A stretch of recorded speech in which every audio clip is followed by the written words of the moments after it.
The clock is ticking for state lawmakers to pass bills this legislative session. Without a special waiver, every piece of legislation on the table must pass both chambers by 11:59 at night on Friday. Today, they succeeded in pushing through a bill that would allow terminally ill patients to end their lives. The End of Life Options Act allows doctors to prescribe lethal medication to patients who are dying and in pain. The fate is now in the hands of Governor Joe Lombardo. But as some bills made it through, others that were scheduled for votes today were pushed back. Among them was Rex's Law, which would bring stiffer sentences for reckless drivers. It's now scheduled for tomorrow. Today, state lawmakers did manage to pass the largest education budget in the state's history, $12 billion.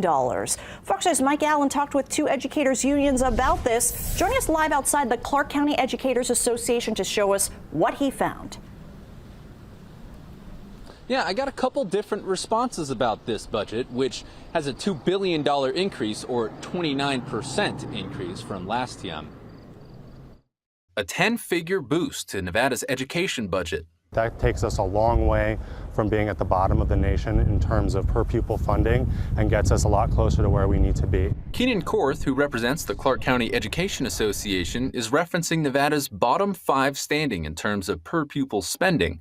He says this budget will boost that number by 2,000, getting us close to the national average of 12,000. It's good to see that they're putting additional money in public education, and that is appreciated.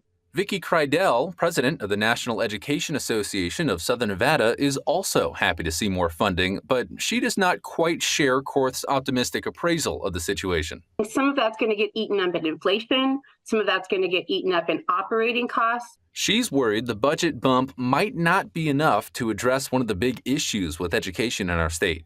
Nevada is facing a crisis of teacher retention. Kreidel says that crisis is largely fueled by 3 things: low teacher salaries. I don't get paid enough money as an educator to pay my student loans and live a comfortable life.